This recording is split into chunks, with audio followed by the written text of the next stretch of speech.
LeBron doesn't care about the Lakers' picks amid the Kyrie Irving room. There is no bidding war for Kevin Durant. The Nets thought there would be a bidding war, and there's not. It's been a while since I brought you guys an update on the Los Angeles Lakers and Kyrie Irving, and well, I think the Kevin Durant situation for the most part has stabilized. So before we get to the content, it's really important that you know I upload 1-minute shorts of these videos onto my TikTok and my Instagram. It's the same thing at TheFlightMike, but it's really important that you go and follow my brand new TikTok because we're having some trouble launching that bad boy because, well, so far we have 1,200 lovely followers. So if we could get that bad boy up to like 3,000, it might start growing on its own. Now that we got all that out of the way, cue the intro.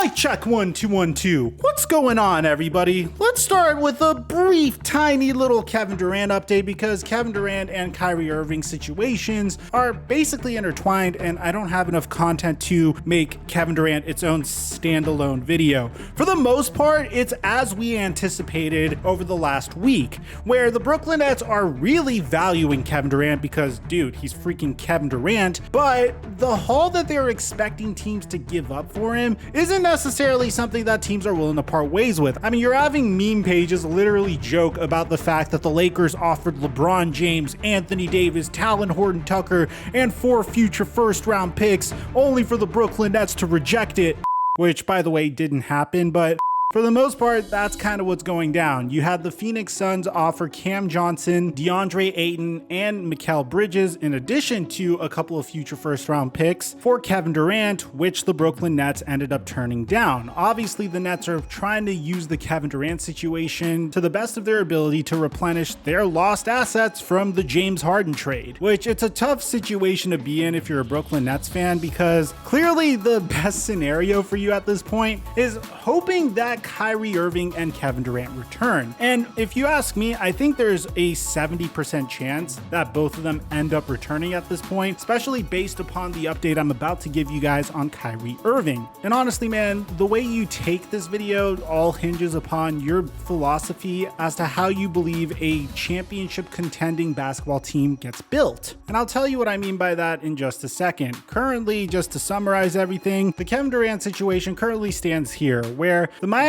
Heat and the Brooklyn Nets had some hot and heavy trade talks before they eventually cooled off. Now, the Miami Heat and the Phoenix Suns were on Kevin Durant's list of preferred trade destinations. Funny enough, they were both #1 seeds over the past year, but the Nets have a crazy asking price for KD, who, of course, 34 years old, 2 years removed from an Achilles tear. The question about how long he could stay great for is definitely out there. Is he necessarily worth giving up Bam Adebayo and Tyler Hero and multiple first-round picks from the future? It really depends on who you are. That hasn't necessarily been Pat Riley's style, but again, that's why we're essentially at a standstill. Brooklyn Nets expect more for Kevin Durant, and they're very limited in where they could trade him. Even if Phoenix wanted to trade back Devin Booker for him, they can't because Ben Simmons is on the roster, and the designated rookie max contract rule doesn't allow for 2 players coming off of rookie contracts that sign max contract extensions to, well, be on a team with another player that received such an extension, which means Kevin Durant can't be traded for Devin Booker, and he can't be traded for Bam Adebayo, unless if the Nets move on from Ben Simmons. Now, that was a way longer update than I anticipated for Kevin Durant, so let me bring you guys to Kyrie Irving real quick, because I already said from the very beginning, a Kyrie Irving trade won't happen until Kevin Durant gets traded. Their fates are completely intertwined with one another. Kyrie Irving did help himself a little bit by opting into his player option, whereas he could have easily got himself a $45 or $50 million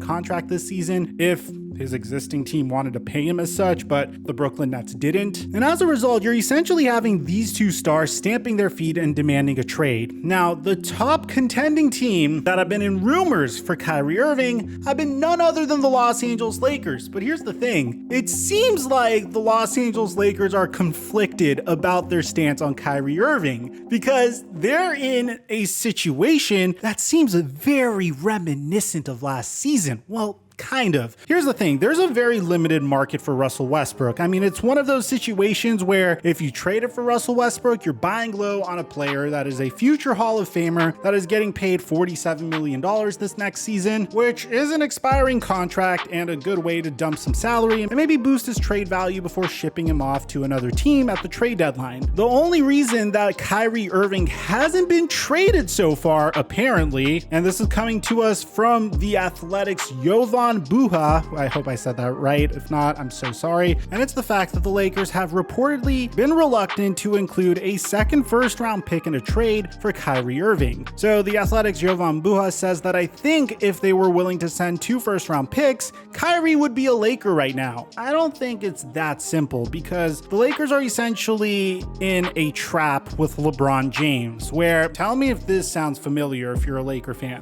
LeBron James is essentially holding the fact that he has an expiring contract this summer with the Lakers over the head of the Lakers in order to pressure them to acquire Kyrie Irving. Pretty much saying, yo, send this second first-round pick for Kyrie Irving or else LeBron no Laker next year. Which is a nice little negotiating tactic if you're LeBron James, who is coming off of an absolutely historic season, might I add. But here's the problem, and this is where Laker fans are going to have some nightmares. Not everyone is necessarily on board with LeBron James in this yearning to acquire Kyrie Irving. So if you remember last year, there were reports about the Los Angeles Lakers looking into Buddy Hield and DeMar DeRozan and trying to acquire them to try to give LeBron James and Anthony Davis some better scoring options alongside them. But LeBron James and Anthony Davis came out and said, no. We don't want DeMar DeRozan or Buddy Hield.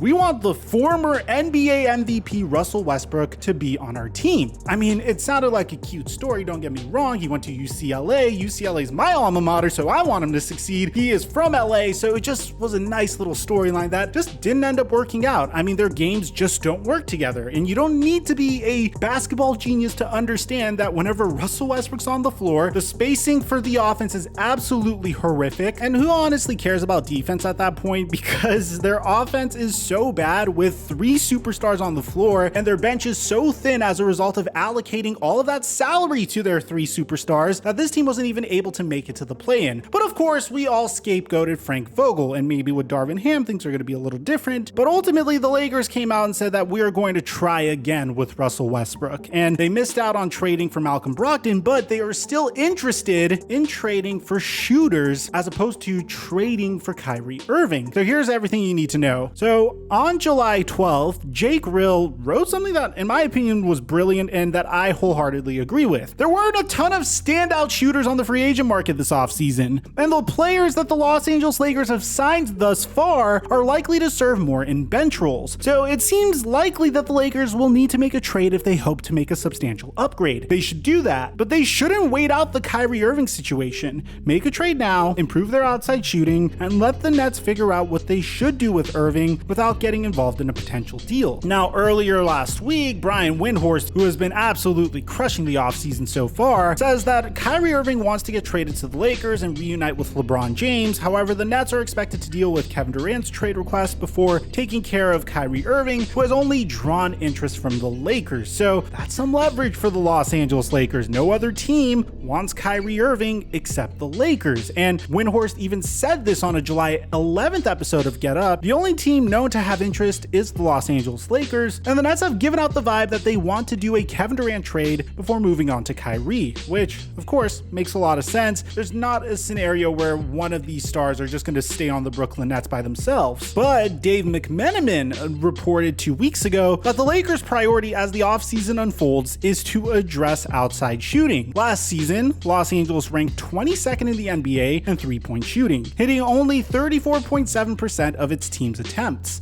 Even though Irving is a career 39.3% shooter from beyond the arc and an elite scorer, it's not written in stone that the Lakers could get him. This kind of brings me back to the 2019 free agency period where the Lakers were able to trade for Anthony Davis and they were hoping that they could acquire Kawhi Leonard as well, but Kawhi Leonard took his time with his decision, which caused the Lakers to miss out on some other pretty solid free agents, and it kind of screwed over the Lakers in that regard, but the Lakers ended up winning a NBA championship that season, technically. And it continues to say that the Lakers could miss out on other shooters who are on the trade block by waiting for an Irving trade. According to a July 6th report from ESPN's Adrian Wojnarowski, Los Angeles has expressed interest in Houston Rockets veteran Eric Gordon and the Indiana Pacers guard Buddy Hield, but both sharpshooters could get traded before Kyrie Irving. Real believes that the Lakers should acquire multiple shooters and build depth around LeBron James and Anthony Davis instead of taking a 3-superstar approach with Kyrie Irving. Now pay attention to what Real says here because it's really important. It seems likely that Los Angeles would have to part with more draft capital to acquire Irving than it would to acquire Hield, Gordon, or a similar type of player. And the longer that the Lakers wait on Irving, the more the landscape of the league could change, potentially impacting the trade market for some of their other possible targets. An Irving trade isn't the only way to create that type of situation. In fact, it may not even be the best move for them to make. And this is before we even get to what other teammates of the Lakers think about potentially acquiring Kyrie Irving, which by the way, they don't. And we're going to bring you guys an update on that in just a sec, but just a commentary on what Real says. The Lakers are in the same position as they were in last year.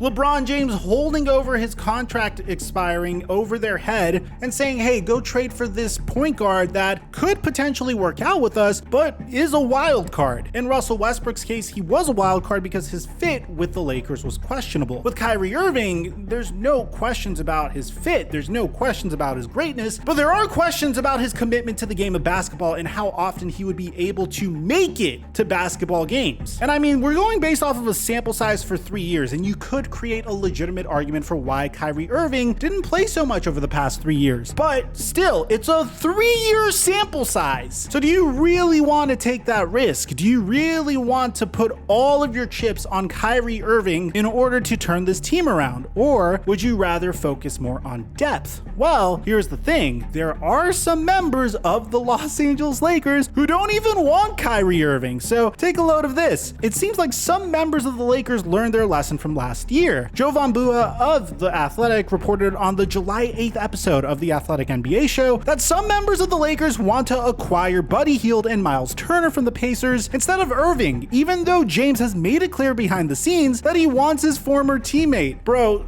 look, I love LeBron James, and no, I'm not saying this in a shut up and dribble type way. I'm saying this as a LeBron, please don't play general manager with the Lakers anymore. I'm saying this as a fan, bro. You are incredible on the court, arguably the greatest basketball player of all time. But dude, you have been one of the most inconsistent general managers in NBA history. And I could just already see this happening where LeBron is pushing the Lakers to make a move. The Lakers make the move. It doesn't work out and LeBron James leaves anyways. And now the Lakers won't have any draft capital for like the next decade as a result of it. I mean, do you think LeBron James really gives a damn about the Lakers' 2029 first round pick? Of course not. So here's the thing. With Kyrie, I know he wants to be in LA. I know LeBron James wants him in LA. He's been behind the scenes putting some pressure. Now, I don't want to get too into it, but I think the GD Buzz tweet had something to do with some of the stuff that's been going on behind the scenes. I think there's a slight divide right now where LeBron James wants Kyrie, and some people internally might prefer a Miles Turner and a Buddy Hield type deal. Bro, that just makes so much more sense from a basketball standpoint, and those are two players that I feel like I could depend on more than Kyrie Irving. With all due respect to Kyrie, one of the most incredible players that I've ever seen play basketball, but the dude has been spoiled throughout his career. I mean, he went from a rebuilding Cleveland Cavaliers team where his only hope was Anthony Bennett developing to LeBron James joining him and taking that team to multiple NBA finals before obviously sinking one of the greatest shots we've ever seen in NBA history to beat the 73-win Golden State Warriors in the 2016 NBA finals, to wanting his own team and getting traded to one of the best franchises that you could be a franchise cornerstone for, the Boston Celtics,